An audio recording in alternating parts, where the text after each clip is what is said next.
Hello à tous et bienvenue dans ce premier vlog de lecture de la chaîne. Je fais une petite intro parce que je me suis rendu compte pendant le montage que j'en avais pas fait.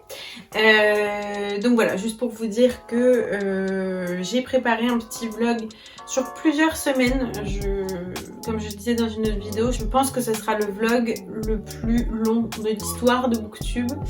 Je parle en termes de semaines sur lesquelles il s'est fait, mais en tout cas il est terminé et je vous laisse regarder ça. Donc vous allez voir les différentes lectures qui m'ont accompagnée pendant quelques semaines. Je vais aussi vous emmener vite fait, il y aura quelques clips sur des petites vacances que je me suis prises sur l'île de Noirmoutier, donc un petit avant-goût de l'été. Voilà, globalement il y aura un peu tout en termes de lecture, que ce soit de la fantasy, du classique, etc. Donc je vous laisse regarder ça et on se retrouve pour le mot de la fin.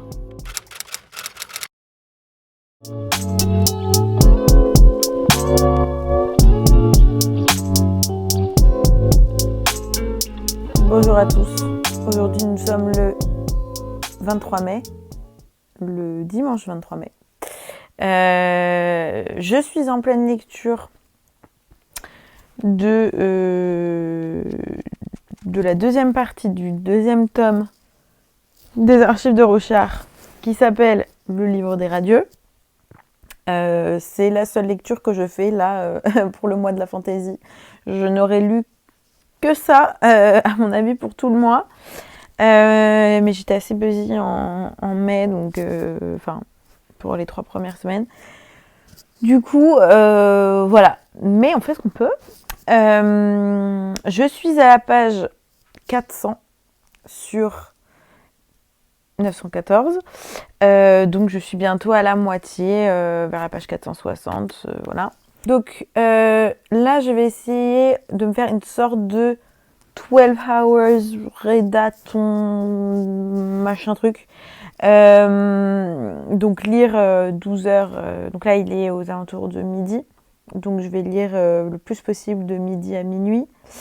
Parce que je sens qu'il faut que je donne un coup de pouce à cette lecture. Parce que je suis un petit peu dans le ventre mou du livre. Là, je le sens. Ça m'avait fait ça pour la deuxième partie du premier tome, La Voix des Rois. Et donc voilà, j'ai l'impression d'être un peu dans le ventre mou de l'histoire, dans le sens où il se passe pas grand-chose, mais ce qui se passe actuellement servira à la suite. Donc un ventre mou nécessaire, mais un peu chiant. Alors j'ai une tête absolument de déterré. J'ai fait une sorte de pré-anniversaire en petit comité hier. Et du coup, je suis très fatiguée. C'était assez intense. Et du coup, je suis très fatiguée. Et vraiment, mais je croise les doigts pour pas m'endormir sur mon livre. On va voir, mais du coup, voilà. Donc, objectif de mini rédathon. Et on verra ce que ça donne. Mon objectif minimum, c'est d'au moins lire 60 pages pour arriver à la moitié du livre. Ce qui me paraît plutôt envisageable. Donc, je me lance là-dedans et je vous tiens au jus.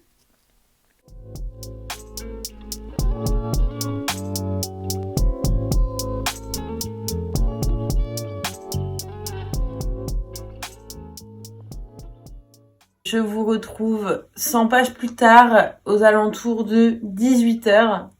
Alors non, je n'ai pas mis 6 heures à lire 100 pages. J'ai fait d'autres trucs entre-temps. Et ben écoutez, nous avons quitté le ventre mou. Très bonne nouvelle.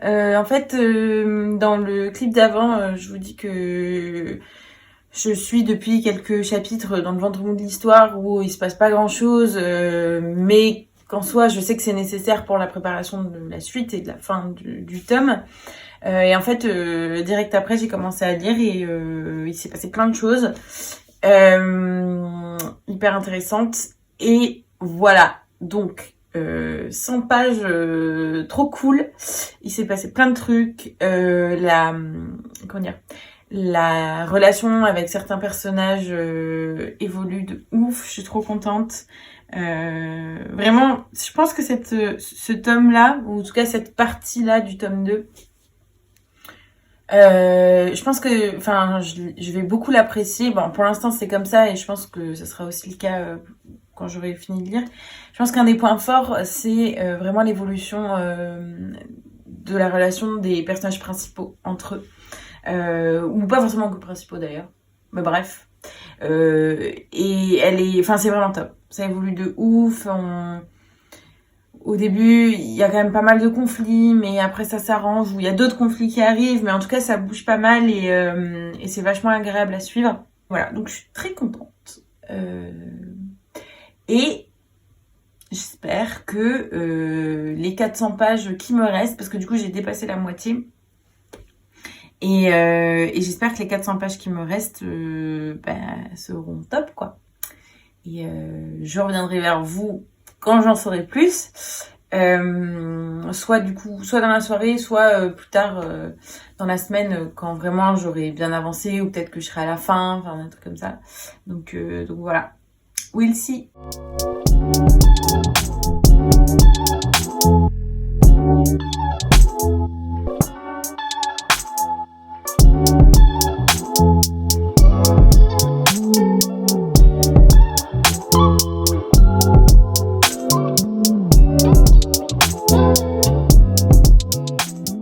Hello à tous, je vous retrouve plusieurs centaines de pages plus tard, plusieurs jours plus tard, par rapport à ma dernière apparition. Je suis toujours dans la partie 2 du tome 2 des archives de Rochard et j'approche tout doucement de la fin. J'ai encore un peu plus de 200 pages et la tension est à son comble, je dirais. Là, il y a vraiment tout qui commence à se mettre en place. Je sens arriver la grosse bataille ou bref, l'action finale, on va dire. Et je sais absolument pas comment ça va se finir, mais j'ai tellement hâte de continuer. Je pense que je vais mettre un bon coup de collier à cette lecture parce que là c'est bon, j'arrive dans un moment où il faut que je finisse. Je peux plus trop lire un chapitre par-ci, un chapitre par-là, et ça m'aura fait quand même tout le mois de mai. Mais j'en étais quasiment sûre que ça allait me tenir longtemps parce que je lis pas très vite. Mais voilà, là j'ai besoin d'en finir, de passer aussi un petit peu à autre chose. Donc j'ai lu du coup de la fantasy pendant tout le mois de mai. Au moins on peut dire que le mois de la fantaisie a été respecté, mais voilà, je sens que j'ai envie de passer un peu à autre chose, et puis de toute façon c'est bientôt fini, donc voilà, je vous tiens au jus de la fin de cette lecture. Je vais essayer de la terminer ce week-end. See you in quelques secondes pour vous et peut-être quelques jours pour moi.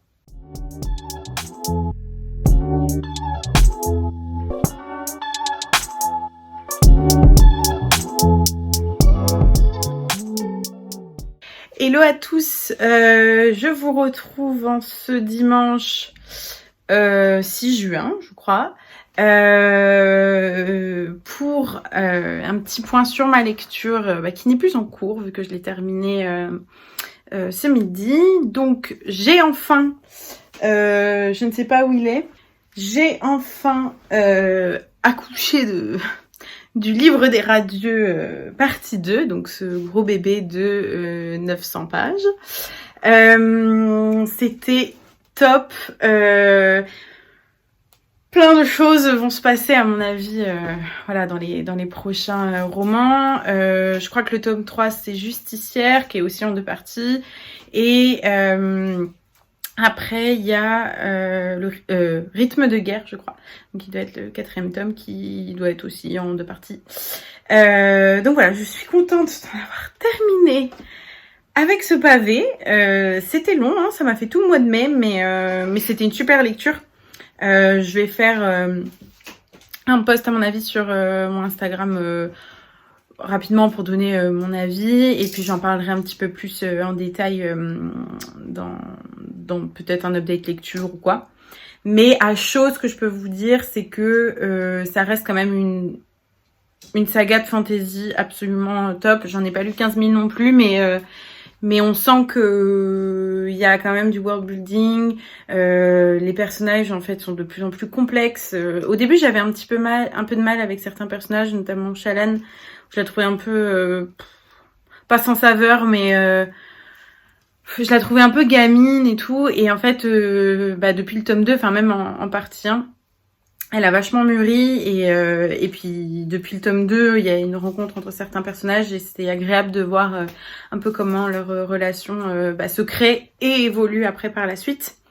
Donc voilà.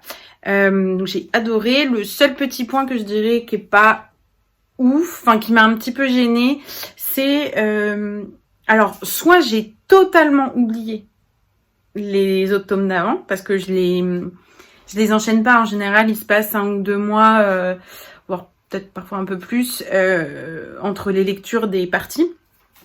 Parce que c'est des gros bébés et j'ai pas tout le temps envie de passer 1 mois à lire le même livre. Et en fait, soit j'ai totalement oublié ce qui s'est passé dans les autres tomes, soit c'est un parti pris de l'auteur, mais il y a vraiment eu plusieurs fois dans le livre, enfin là dans la partie 2, où les personnages parlaient de choses, mais je ne savais absolument pas de quoi ils parlaient.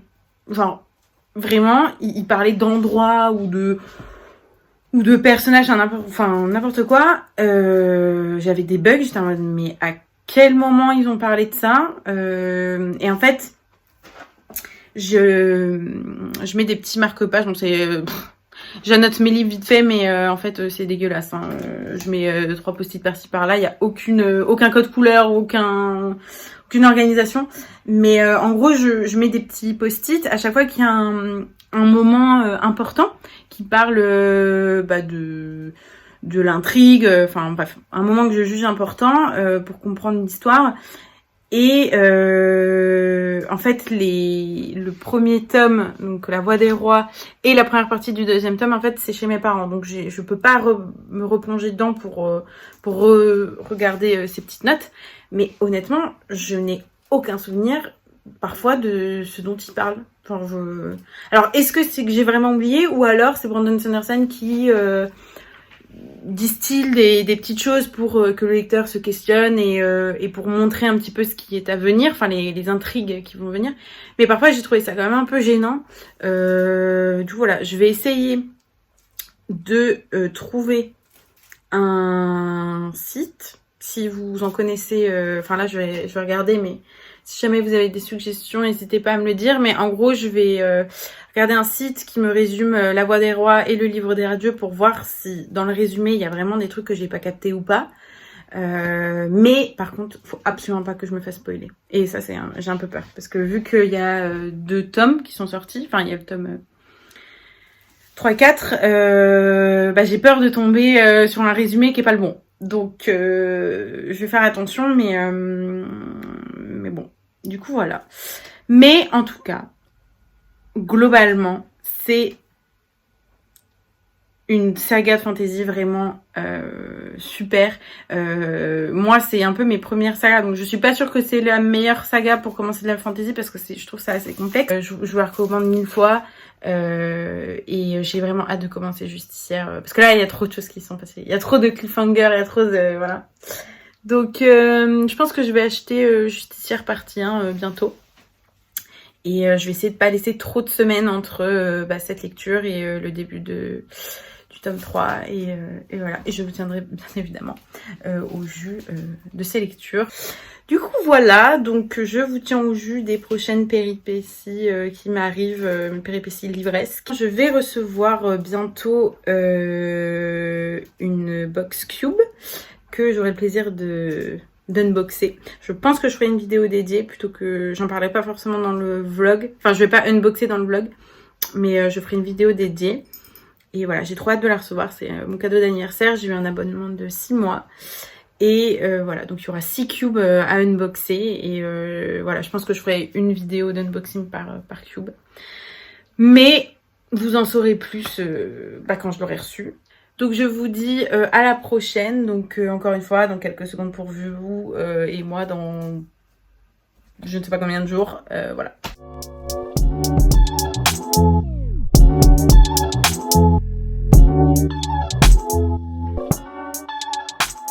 Hello à tous, je vous retrouve moult jours encore. Je pense que ça va être le vlog le plus long de toute l'histoire de Booktube. Je suis pas très assidue.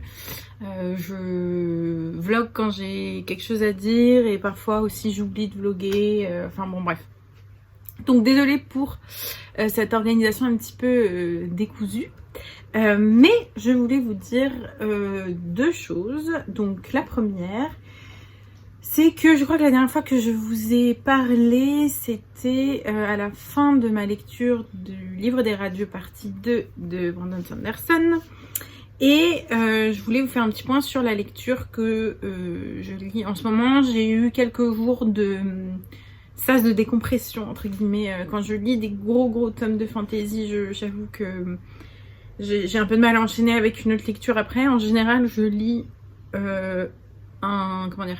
un genre ou une histoire qui est vraiment à l'opposé de ce que je viens de lire, comme ça fait une rupture et j'ai le temps de me changer les idées. Mais voilà, parfois il arrive où j'arrête de lire pendant 2-3 jours. Donc ce petit sas de décompression est passé et maintenant je lis du coup un classique. Donc pour le coup j'ai vraiment changé d'ambiance quoi.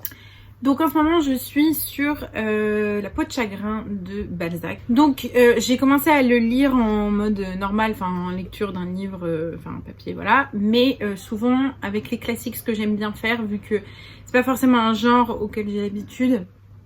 Du coup ce que j'aime bien faire c'est lire et en même temps faire de l'audio.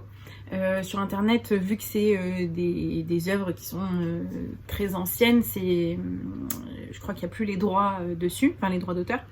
Donc sur internet fleurissent des sites où des gens s'enregistrent en train de le lire et du coup il y a une version audio.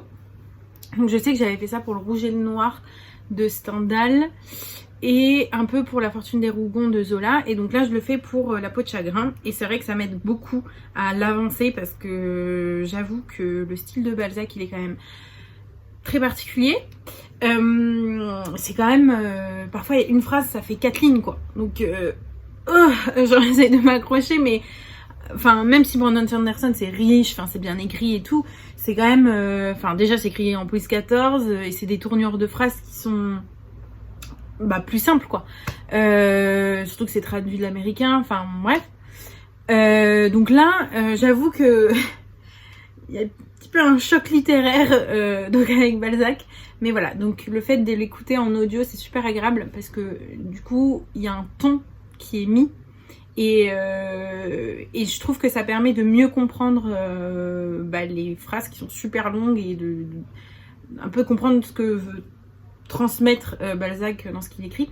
C'est très engagé politiquement à mon avis, non, j'en suis sûre, mais c'est vrai qu'à mon avis il vaut mieux être calé sur le contexte politique, social de l'époque pour apprécier ça, parce que voilà, Balzac revendique beaucoup de choses dans ce roman, peut-être dans d'autres aussi, mais en tout cas dans ce roman. Et je pense que si on n'est pas hyper au fait de ce qui se passe, c'est un peu compliqué de comprendre moi-même, hein. Je suis pas trop au clair de ce qui se passe et je trouve que c'est quelque chose qui me manque dans ma lecture audio, pour vraiment comprendre le message que Balzac veut faire passer. Je pense que je ferai des petites recherches après, ou je crois même d'ailleurs dans cette édition il y a un truc qui s'appelle Moralité de l'édition de 1831. Donc je crois que c'est quelque chose qu'il y avait dans l'édition originale mais qui a été enlevé depuis dans les autres éditions et qui là ils l'ont remis. Bref, peut-être que ça expliquera du coup les messages qu'a voulu faire passer Balzac à travers son œuvre. Donc voilà, je suis sur ça. J'aimerais bien j'aimerais bien avancer et finir pas trop tard parce que j'ai tellement de trucs à lire, c'est horrible. Là, je regardais tout à l'heure ma page, comme vous voyez, ma petite case avec tous les livres que j'ai. Je peux pas trop en stocker plus parce que j'ai pas énormément de place. Mais voilà, donc je regardais cette petite case tout à l'heure et je me dis, mon Dieu, j'ai plein de trucs à lire, mais ça ne va pas s'arranger parce que, deuxième chose que je voulais vous dire, j'ai reçu, bon là c'est à l'envers, désolé, c'est le retour caméra, enfin j'ai pas choisi la bonne caméra sur mon téléphone, bref. J'ai reçu ma première box Cube, donc je sais déjà le livre qu'il y a à l'intérieur parce que je voulais pas prendre trop de risques. Vu que c'est la première fois que je le faisais, il proposait en fait dans le questionnaire qu'on remplit, que le libraire va recevoir pour choisir le livre, on pouvait comment dire, dire ce qu'on aimait, ce qu'on n'aimait pas et tout. Il proposait en fait de recevoir par mail le livre, enfin l'intitulé du livre et un petit peu le résumé que le libraire avait choisi, et on avait la possibilité de accepter ou refuser. Donc je sais déjà le livre qu'il y a dedans, j'ai pas fait trop de recherches dessus, mais après il y a tous les goodies qu'il y a avec, donc je ne sais pas lesquels. Je ne vais pas faire un unboxing maintenant, je compte faire ça, enfin je compte faire une vidéo dédiée et pourquoi pas faire une série de unboxing Cube vu que j'ai un abonnement de 6 mois, donc il y aura 6 box. Voilà, et bah c'est tout. Je vais continuer avec mon petit Balzac, mon petit Honoré, et puis je vous tiens au jus de quand est-ce que j'ai fini, ce que j'en ai pensé rapidement. Ça fera partie de toute façon d'un update lecture. Et voilà, je ne sais absolument pas ce que je vais lire après. Donc je vous dis à très bientôt. Et voilà, c'en est terminé pour ce vlog. Je pense que je vais vous laisser sur le début de ma lecture de La peau de chagrin de Balzac. Et depuis, c'est chose faite. J'ai terminé cette lecture il y a une semaine, je crois. Non, début de cette semaine, là on est samedi. Et donc il est temps pour moi de faire un rapide retour. Je pense faire un update lecture, donc je vais peut-être pas trop rentrer dans les détails, mais au moins pour vous donner mon ressenti. Donc La peau de chagrin de Balzac, donc j'en avais parlé dans mon premier book haul de la chaîne, je crois que c'était ma première vidéo. Donc c'est un classique que je voulais lire depuis très longtemps. J'ai lu Le Père Goriot il y a moult années, quand j'étais au lycée je crois. Et La peau de chagrin j'avais lu voilà, la 4e de couverture un jour où j'étais à la FNAC je crois. Et ça m'avait vachement tenté. Pour le pitch, on va suivre l'histoire de Raphaël de Valentin, qui est un jeune homme assez désespéré, qui n'a plus de sous, n'a plus rien, et en vient même à vouloir se suicider tellement il est perdu. Et il tombe par hasard sur un antiquaire. Cet antiquaire va lui montrer la peau de chagrin, qui est une peau d'onagre, et il lui explique que cette peau peut réaliser tous ses désirs, mais par contre, à chaque désir réalisé, son espérance de vie diminuera. Étant tellement désespéré, Raphaël de Valentin accepte ce pacte un peu diabolique et se rend compte que voilà, il peut avoir tout ce qu'il veut. Je n'en dis pas plus. Mais ce que je peux vous dire en termes de sujets traités, enfin voilà, les éléments de cette œuvre, c'est surtout la vie, la mort, le désir, l'amour, tout ça. Sur mon avis général, moi j'ai beaucoup aimé ce livre. Les sujets traités étaient super intéressants, surtout vraiment ce côté où est-ce que au final c'est bien de désirer, enfin qu'est-ce qu'on fait finalement de tous ces désirs, ou ce qu'on va désirer au final au début ça peut être assez primaire, comme je sais pas, être riche ou avoir plein d'amis, trouver l'amour ou ce genre de choses, mais au final voilà, ça questionne sur le désir, qu'est-ce qui est réellement important pour nous. Un autre point positif aussi que j'ai trouvé, alors à remettre dans son contexte, c'est que les femmes sont assez badass dans cette histoire. Alors badass entre gros guillemets, mais je sais pas, elles ont une certaine indépendance et une certaine affirmation d'elle-même qui, à mon sens, pour l'époque, est assez remarquable. Et voilà, j'ai bien aimé ce côté-là. Et en termes de points négatifs, entre gros guillemets, on va dire, hein, de choses qui n'ont pas trop marché, pour moi, c'est surtout au niveau du style. Parce que, pour moi, Balzac, vous prenez tous les clichés de la littérature classique et vous les mettez dans Balzac. C'est un style qui est très lourd. Une phrase, ça fait 5 lignes. Bon, voilà. Après, on est habitué ou pas. Mais j'avoue que moi qui ne lis pas énormément de classiques, j'avoue que j'ai eu un peu de mal. Mais voilà. Je vous conseille vraiment, si vous avez du mal à lire voilà, des classiques ou tout ça, la version audio peut vraiment vous aider. Je crois que de toute façon, j'en ai parlé dans un des clips avant. Mais voilà. Donc, très bonne lecture. Ceci étant terminé, le vlog va aussi se terminer. Du coup, ça clôt bien le truc. Mais je ne peux pas vous laisser quand même sans vous parler de ma lecture en cours. La Nuit des temps de Barjavel. Donc, c'est une antiquité de ma palle. Mais vraiment, je crois que ça fait 1 an et demi que je l'ai acheté. N'importe quoi. Bref, c'est trop bien. C'est trop bien. Je pense que je crois que c'est de la science-fiction. Enfin, je crois. La meuf, elle est quasiment à la moitié du livre. Elle n'a pas encore compris le genre de bouquin que c'est. Mais normalement, je crois que c'est classé en science-fiction. Je passe un très bon moment avec Barjavel. Je vous tiendrai au courant de mon avis sur cette lecture, peut-être dans un update lecture ou un autre vlog, je ne sais pas encore. Mais de toute façon, il y aura mon avis sur mon compte Bookstagram, toujours le même. Bref, que des bonnes lectures. Je sais pas, j'ai un bon karma, mais j'ai l'impression que tous les bouquins que j'ai lus depuis janvier, c'est quasiment que des coups de cœur. Donc soit je sais mieux choisir mes bouquins, soit je sais pas, je suis dans une période très positive où je sais pas, tout ce que je lis c'est des coups de cœur. Bref, trop contente. La suite c'est au revoir. Non, sans déconner, je pense que je vais publier ce vlog fin juin, début juillet. Ça dépend le temps que va me prendre le montage. Bref, moi je vous dis à très bientôt. Je ne sais absolument pas la prochaine vidéo ce que ce sera, mais vous verrez bien. En tout cas, à la prochaine et en attendant, je vous souhaite de faire vos meilleures lectures.